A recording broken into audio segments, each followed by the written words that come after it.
Dans les profondeurs de la forêt sacrée de Bandiagara, là où les arbres murmurent des noms oubliés, vivait Moussa, un chasseur dont la flèche ne ratait jamais sa cible. Mais Moussa était un homme seul, fuyant le mépris de son village, qui le jugeait maudit car il refusait de prendre épouse.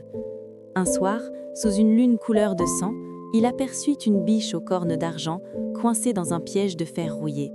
Ses yeux n'étaient pas ceux d'un animal, ils brillaient d'une intelligence humaine et d'une tristesse infinie. Alors qu'il levait son arc pour achever la bête, un frisson glacial parcourut son échine. La biche ne fuyait pas, elle pleurait. Pris d'une pitié soudaine, Moussa rangea sa flèche et libéra l'animal. Mais alors qu'il se détournait pour rentrer, une voix mélodieuse et irréelle s'éleva derrière lui. « Moussa, tu as épargné ma vie, mais es-tu prêt à perdre ton âme pour la mienne ?» Il se retourna brusquement, mais la biche avait disparu, laissant place à une brume épaisse qui semblait prendre une forme humaine terrifiante. Le lendemain soir, alors qu'un orage violent secouait sa modeste case, on frappa à la porte de Moussa. Sur le seuil se tenait une femme d'une beauté si éclatante qu'elle semblait irradier la pièce. Elle s'appelait Sana. Elle ne possédait rien, si ce n'est un pagne de soie fine et un regard qui semblait venir d'un autre monde. Sans poser de questions, Moussa l'accueillit. Sana était la femme parfaite, douce, travailleuse et d'une loyauté sans faille. En quelques mois, ils se marièrent et le chasseur solitaire devint l'homme le plus envié du village. Cependant, Sana avait une exigence étrange, presque effrayante. Chaque nuit, à l'heure où les hyènes hurlent, elle s'enfermait dans une petite chambre dérobée derrière la cuisine, interdisant à quiconque d'y pénétrer sous peine de mort. Moussa accepta, aveuglé par l'amour. Mais un soir, alors qu'il pensait sa femme endormie, il entendit un bruit de frottement de peau contre le sol, suivi d'un reniflement animal sauvage venant de la pièce interdite. Le bonheur de Moussa ne plaisait pas à tout le monde. Sa propre mère, Fatou, une femme aigrie et dévorée par la jalousie, soupçonnait Sana de cacher un sombre secret. « Aucune femme n'est aussi parfaite sans l'aide des génies malfaisants », répétait-elle à qui voulait l'entendre. Fatou commença à espionner le couple, cherchant la faille. Elle remarqua que Sana ne mangeait jamais de viande et qu'elle restait étrangement silencieuse chaque fois qu'un tambour de chasse résonnait. Un jour, alors que Moussa était parti en forêt, Fatou s'introduisit dans la maison. Elle chercha la clé de la chambre secrète, mais ne trouva qu'une odeur persistante d'herbes fraîches et de forêt sauvage. Soudain, elle aperçut une petite fente dans le mur de bois. Elle y colla son œil, et ce qu'elle vit lui glaça le sang. Sana n'était pas seule. Elle caressait une peau de biche argentée qui semblait encore vivante, ses mains se transformant lentement en sabots fourchus sous les yeux horrifiés de la vieille femme. Fatou, terrorisée mais triomphante, s'enfuit de la maison. Elle savait qu'elle tenait là le moyen de détruire Sana. Elle se rendit chez le vieux marabout du village, un homme qui communiquait avec les esprits de l'ombre. Elle lui raconta tout. Le marabout, après avoir jeté des cauris sur le sol, rendit son verdict. Cette femme n'est pas humaine, c'est une femme biche, une créature de la double face. Si elle garde sa peau, elle apportera la prospérité. Si tu lui voles sa peau, elle redeviendra bête. Mais si tu brûles sa peau, le malheur s'abattra sur celui qui a allumé le feu. Fatou, aveuglée par sa haine, n'écouta que la partie qui l'arrangeait. Elle voulait voir cette sorcière humiliée devant tout le village. Elle passa un pacte avec le marabout pour obtenir une poudre de sommeil puissante. Le soir même, elle versa la poudre dans la boisson de Moussa et de Sana, attendant que le silence le plus total s'installe sur la demeure. Ignorant que les esprits de la forêt observaient déjà sa trahison depuis les ombres du jardin. Alors que Moussa plongeait dans un sommeil artificiel profond, Fatou se glissa dans la chambre secrète. Elle trouva la peau de biche argentée cachée sous un tas de mat. La peau luisait d'un lueur surnaturelle, douce comme de la soie. Avec un rire cruel, la vieille femme s'empara du trophée et courut vers le foyer central de la cour. Elle y jeta des branches sèches et de l'huile, puis craqua une étancle. Les flammes montèrent haut vers le ciel étoilé. Elle jeta la peau de biche au milieu du brasier. Aussitôt, un cri de douleur inhumain, à moitié de cheval entre un hurlement de femme et le brame d'une bête agonisante, déchira la nuit. Sana sortit de la case en courant, le corps secoué de convulsions, sa peau humaine commençant à craqueler et à peler comme du vieux parchemin. Elle regarda Fatou avec des yeux injectés de sang, tandis que son visage commençait à se déformer pour laisser apparaître le museau de la bête. Moussa, réveillé en sursaut par le cri d'agonie, sortit dans la cour, titubant.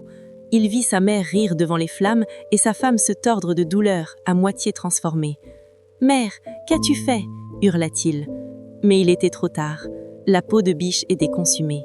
Sana, dont le corps n'était plus qu'une masse de muscles et de poils argentés, se tourna vers Moussa. Elle n'avait plus la voix douce de son épouse, mais un souffle rauque qui semblait sortir des entrailles de la terre.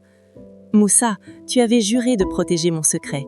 À cause de ton sang, le lien est brisé. » À cet instant, le ciel devint noir comme de l'encre et une tempête de poussière s'éleva, renversant les cases et arrachant les arbres. Sana, dans un dernier élan de fureur, bondit sur Fatou, mais au lieu de la tuer, elle lui toucha le front d'un sabot brûlant. La vieille femme s'effondra, son visage se transformant instantanément en un masque de pierre figé dans l'effroi, condamnée à ne plus jamais parler ni bouger. Sana, totalement redevenue une biche, mais d'une taille monstrueuse et aux yeux de feu, s'enfuit vers la forêt sacrée. Moussa, beurasté par le chagrin et la honte, se lança à sa poursuite. Il ne pouvait pas la laisser partir ainsi. Il courut pendant des heures, ses pieds ensanglantés par les branchies, guidés par la trace lumineuse que la biche laissait derrière elle. Mais la forêt semblait se refermer sur lui. Les arbres déplaçaient leurs racines pour le faire trébucher et les lianes s'enroulaient autour de ses chevilles. Il comprit que la forêt elle-même le jugeait coupable de la trahison de sa mère. Soudain, il arriva dans une clairière où la biche l'attendait. Elle se tenait devant une cascade d'eau noire. Elle se retourna, et par un miracle de magie ancienne, son visage humain réapparut un instant au milieu de sa tête animale. « Moussa, si tu veux me retrouver, tu dois traverser le miroir des morts, mais sache que personne n'en revient avec son cœur intact. » Sans attendre, elle sauta dans le gouffre de la cascade. Moussa n'hésita pas. Sans réfléchir, il plongea à son tour dans les eaux glaciales. Il sombra dans un abîme de ténèbres avant de reprendre connaissance dans un monde inversé. Ici, le ciel était au sol et les arbres poussaient vers le bas. Les esprits des ancêtres rôdaient comme des ombres grises, murmurant ses péchés. Il vit Sana, ou du moins ce qu'il en restait, une silhouette éthérée flottant au-dessus d'un fleuve de fleurs noires. Elle était entourée par les gardiens de la forêt, des colosses de bois et de pierres qui empêchaient Moussa d'approcher. « Pour racheter la peau brûlée, tu dois offrir une peau en échange », tonna le voix d'une voix de profondeur. Moussa comprit alors le sens tragique du pacte. Le marabout n'avait pas menti. Le malheur tombe sur celui qui allume le feu. Mais pour sauver Sana, quelqu'un devait prendre sa place dans le royaume des ombres. Il regarda ses propres mains et vit qu'elles commençaient à se couvrir d'écailles sombres.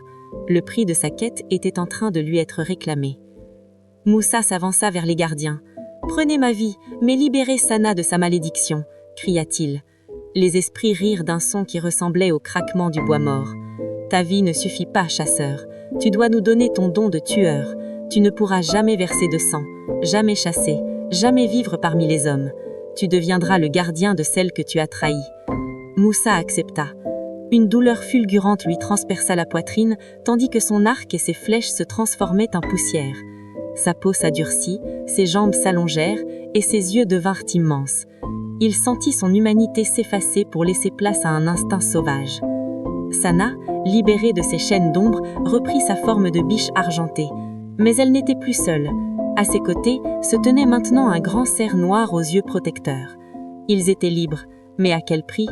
Ils étaient désormais condamnés à errer éternellement dans l'entre-deux-mondes, invisibles aux yeux des vivants. Des années passèrent. Au village de Bandiagara, la maison de Moussa était une ruine que personne n'osait approcher. On racontait que la statue de pierre de Fatou pleurait chaque nuit des larmes de sang. Les chasseurs qui s'aventuraient trop loin dans la forêt sacrée racontaient avoir vu deux ombres courir ensemble sous la pleine lune, une biche argentée et un cerf noir.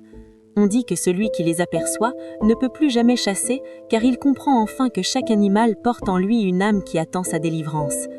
Mais attention, la légende dit aussi que Sana cherche toujours à se venger des familles de ceux qui brûlent la forêt. Parfois, une femme magnifique apparaît à l'entrée d'un village lointain, cherchant un nouvel époux. Mais si vous regardez bien ses pieds cachés sous son pagne, vous verrez peut-être quelque chose qui vous fera regretter d'avoir ouvert votre porte. Êtes-vous sûr que votre propre femme n'a pas une double face ?